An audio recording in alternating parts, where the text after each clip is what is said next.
okay marka koowaad marka configurationka waa kickstart waad soo martay waxaa lagu sameynayaa CentOS7 CentOS8 aniga hadda CentOS7 isticmaalaya designka la sameynayo waxaa loo baahan yahay iyo wuxuu qabanayo saa topology ku aragtid wuxuu noqonayaa qaabkan magarata qaabkan oo ah yani clientiga midkaan ku sheegaya midkaan waa fahamta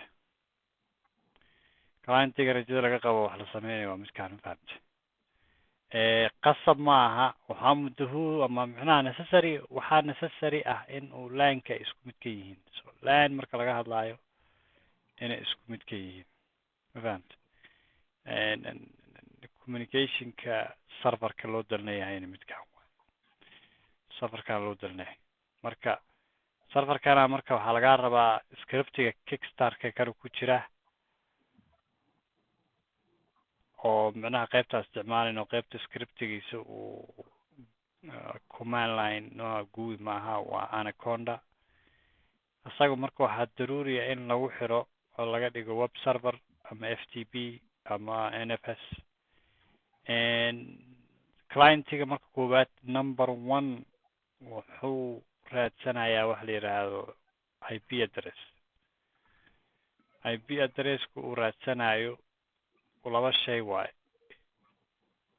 shayga inuu IP address ka raadsado it's la boxkaas oo meesha ku jira oo wax walba lagu shubo halkan so mesh service-ka koowaad HTTP web server ma ahane DHCP na waa ku dari kartaa labadu asagu shaqada ka raadsanaya dynamic IP address u baahan yahay client serverka so haddii DHCP-ga uusan jirin DHCP waa meel kale inuu ka jiro ma garatay ama line-kaaga ha noqdo ama another cento DHCP server cento inuu cento server oo kale u raadsado so maxaa dhacayo sidee u raadsanaya marka hadduu line-ku DHCP server jiro DHCP server hadduu jiro marka koowaad boot la sameeyo shaqada koowaad uu qabanayo waxaa waaye number 1 wuxuu sameynayaa uu la communicate gareynayaa dynamic DHCP assign IP address dynamic IP address uu raadsanayaa serverka usoo jawaabayo wuxuuna ku assign gareynayaa IP address baa siinaya networking-ka IP address-ka la siiyey bilmater midkaan hadduu yahay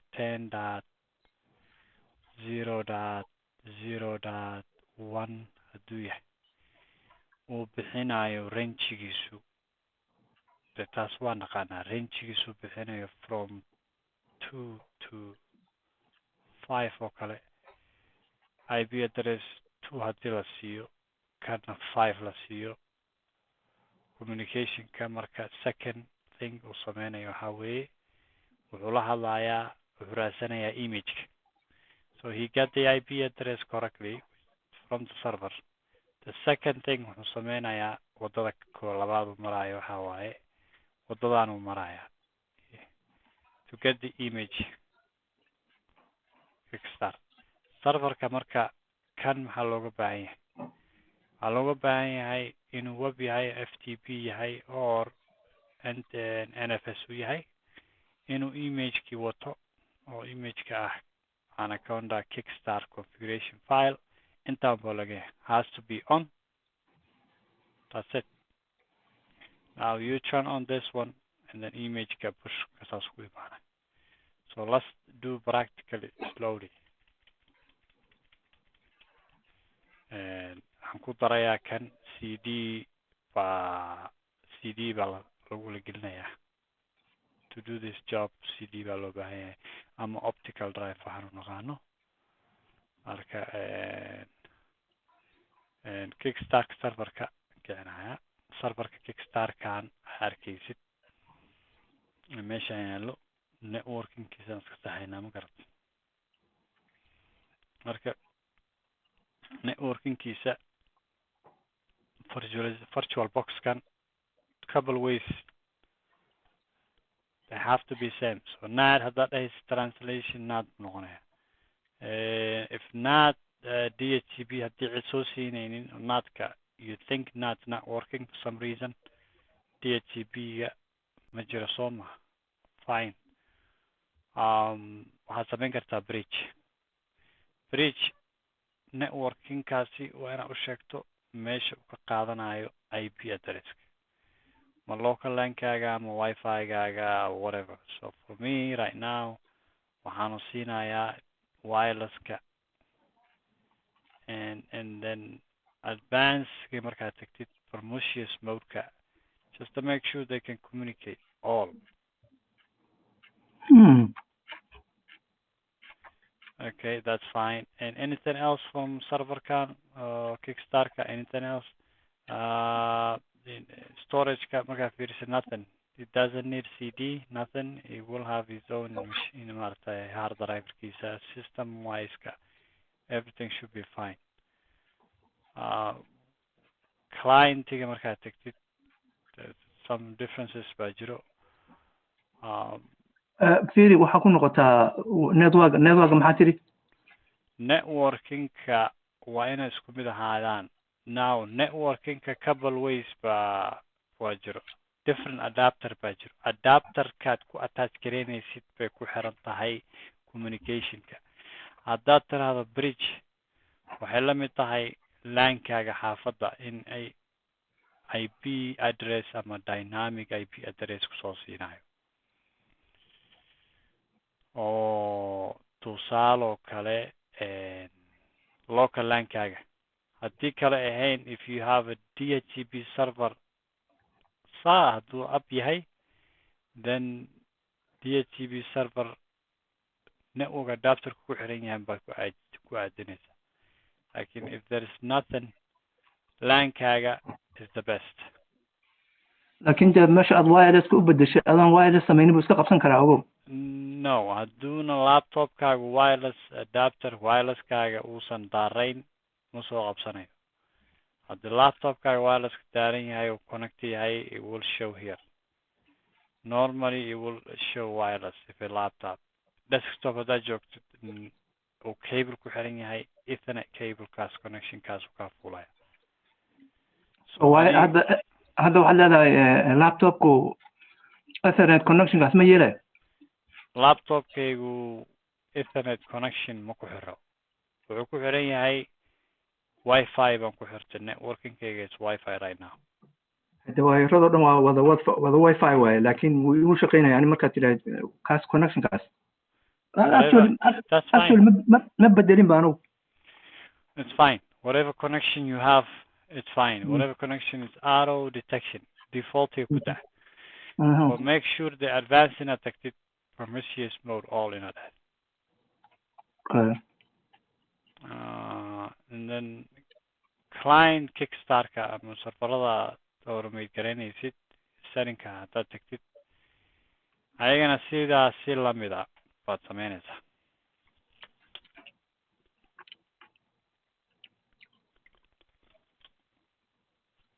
sidaas si lamid ah oo waxaad samaynaysaa network adapter-ka isku mid baad ka dhigaysaa wireless.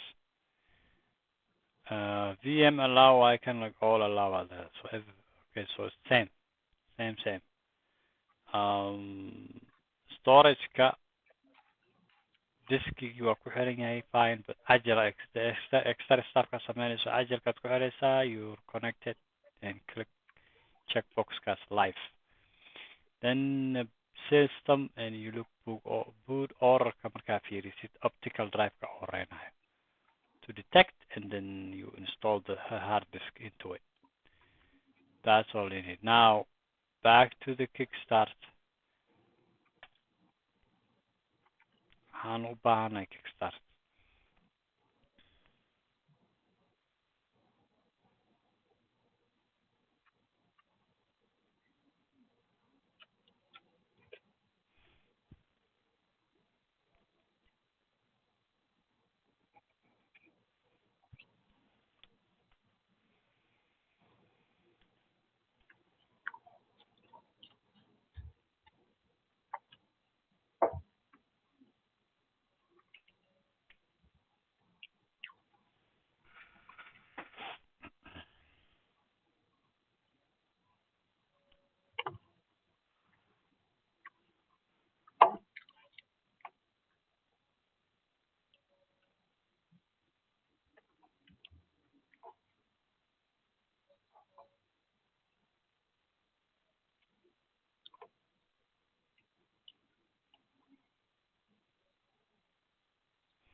Give some time. That's loading. 31 seconds to 1 minute.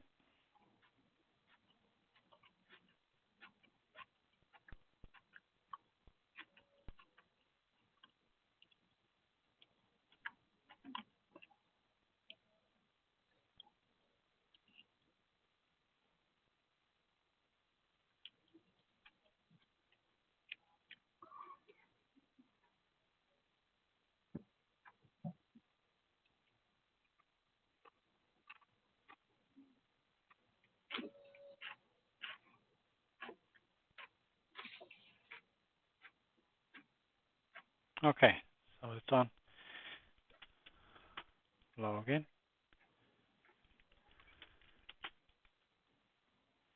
Alright, first thing first, we will check networking. So first thing first, we'll check the network.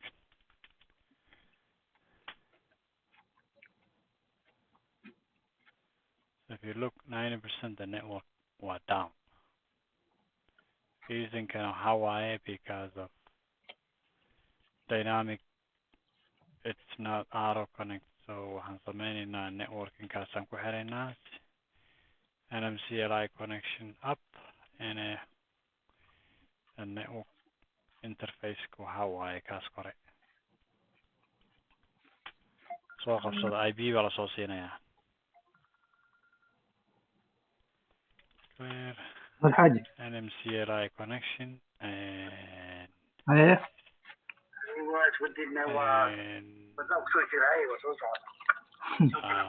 howlaha kuma fududee howlaha kuma fududaniyo waa soo halkaasi sugad mudgal haya scan soo socda mudgala emi waxaan ku jirnaa هاي وسوق لا haya mudgal dhinacaaga mudka gal. Okay, so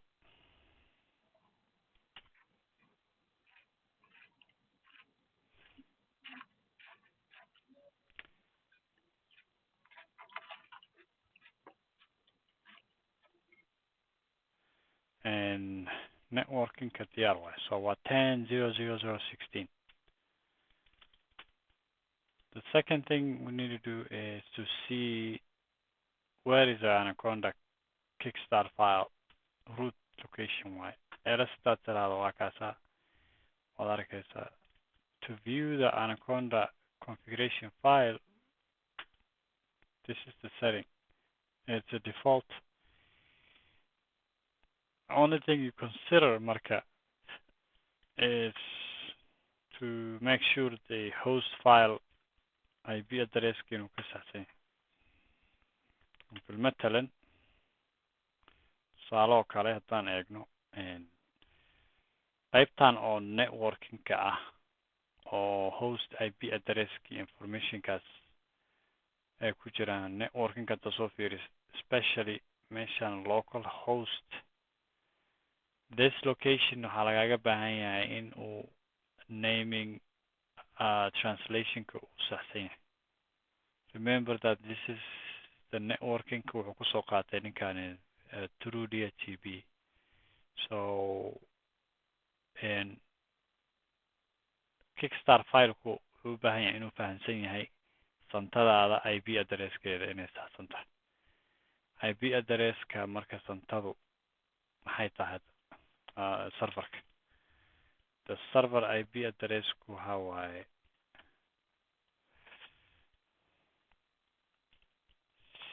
and وعكاسا سوما host translation مجرى مرك 10.0.0.0.16 cat ft host is done translation مجرى وجرى لكن some reason there is incorrect IP address. This is previous configuration كيغا هورا واي. Normally default وحكو صوبها 172.0.0.0.1 will modify متكان and صحينا IP guys. IP يعني محوها The new IP address is 16, 10.0.0.16.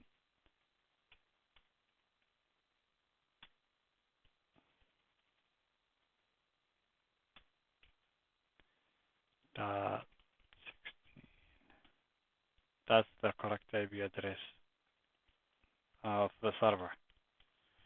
Marka, this is right. So let's verify again.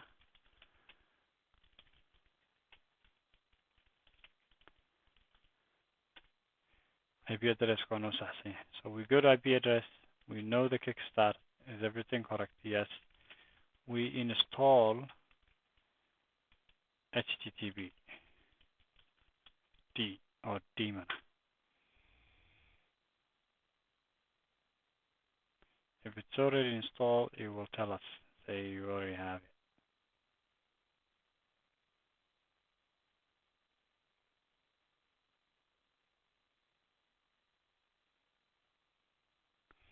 So let's not waste our time. It's already have it. Let me cancel. We have it. We will make sure it's on. Systemctl. wax dhibaataa ku jirta haddana install gariso ku dhahay already installed. I have a low latency of network internet connection, so it takes time to tell us. Or we can check this way too. See, it's on. So this is web server is on. It's running. So web server, if it's on now, ls Anaconda file root location, we need to move to the web server location. Where?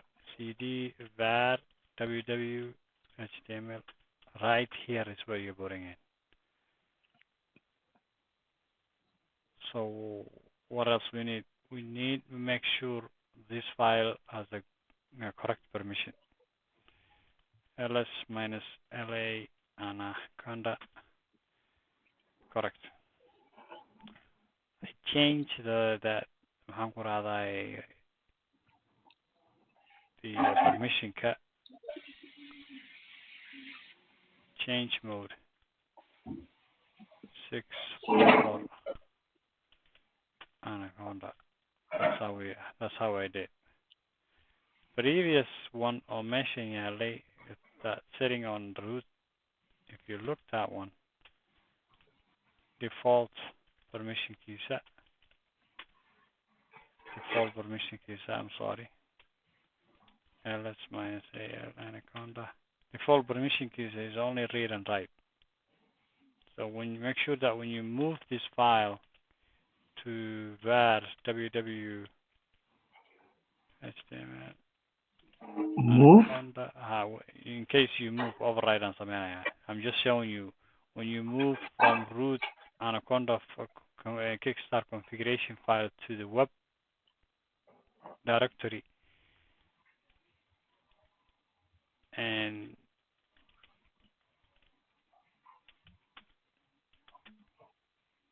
location can and just a location camera case it. What's wrong? Permission Move key. It's move it. But permission when you move from the root to this directory to the web, permission can always it will carry same permission. It has read and write. So all you need to do is change. That's what I'm saying. So we did.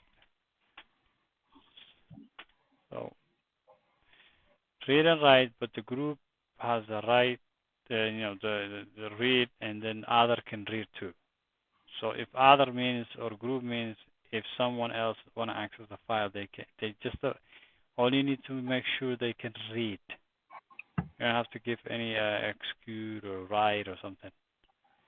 But default or root can locally, this file has read and write. Others they have read. Groups they have read. That's all you need. So we're good. There. So what we got? We have. So we corrected HTTP is on Anaconda file. We move networking is good. So we turn this on, and first thing client to do is connect it to the LAN, and it will seek IP address, whatever IP address dynamic server you have, a DHCP server, and it will allocate net IP address or assign to this. Second option is then the machine will move to find what image. What's that image called? KickStart. And then this server has a couple of things, Anaconda and HTML, and then there you go. Let's test marka hadda.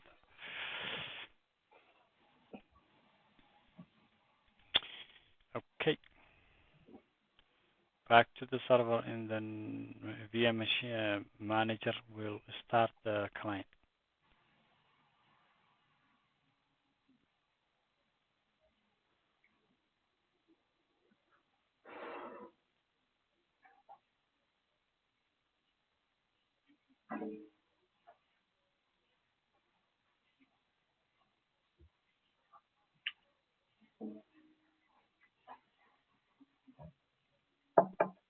There you go.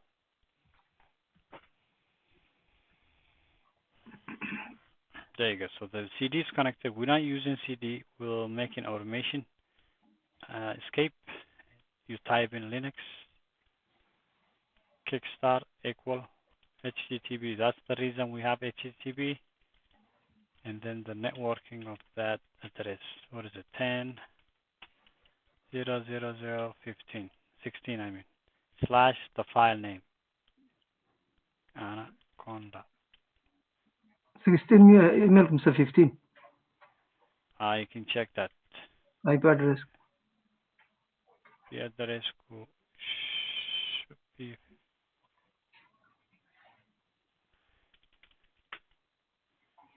16 Okay.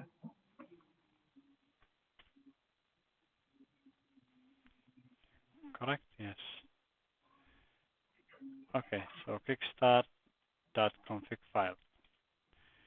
Okay, so configuration how a Linux KS kickstart equal to the host name, the file name, Anaconda hyphenation, and there's a hyphenated ks.config. Let's see what happened.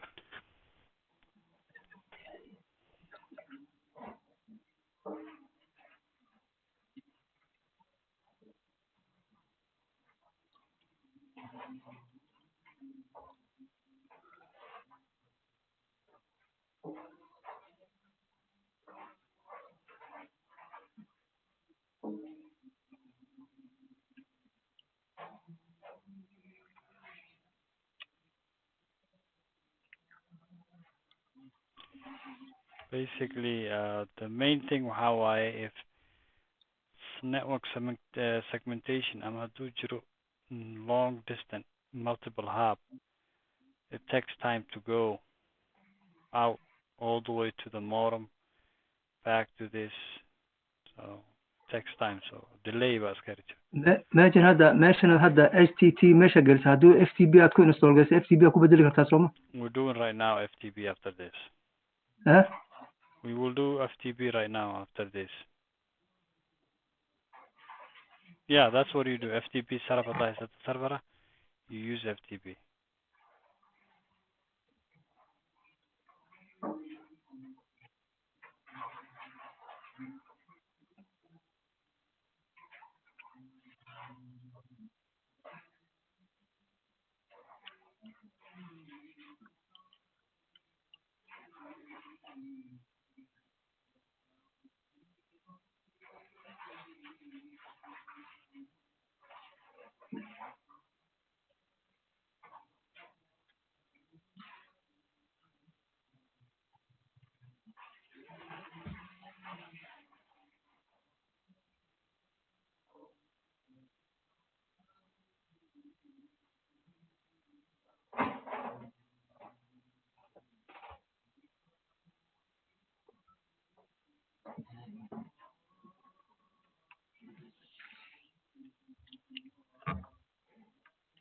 هذا هو قوس هو استوقف هذا كان. Yeah, it's connected. Yeah. No question.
inta badan waxaa loogu talagalay everything ready to go.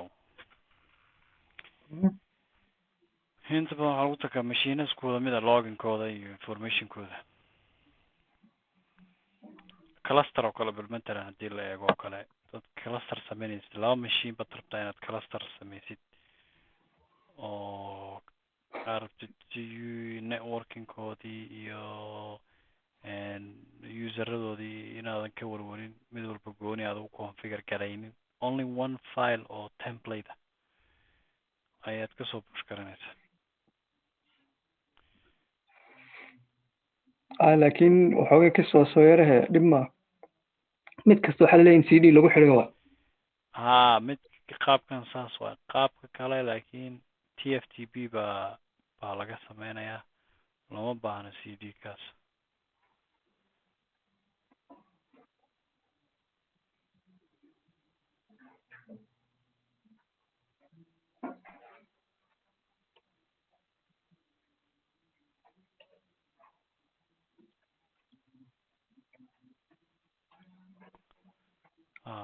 There you go. Image key, language key, date, time, keyboard, and software selection, installation, destination. Waxoo dhan wuxuu noqonayaa arrow public. Saas dooranaya. Look what happened.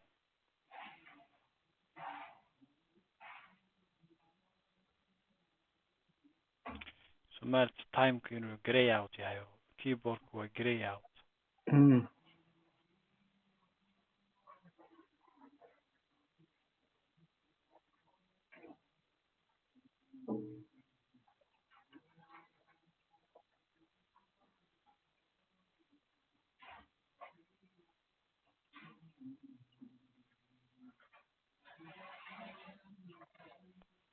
Begin meesha dhahayso installationka waa gray out.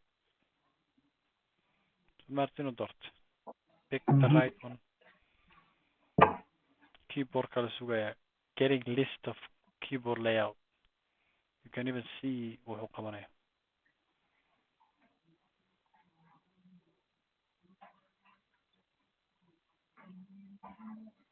Scriptiga ayuu raadinayaa.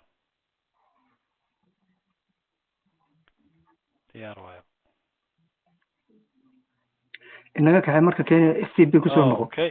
Marka halkaas inooga dhamaanaysaa qaybtaas.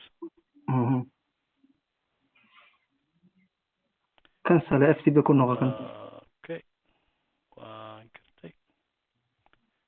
Done.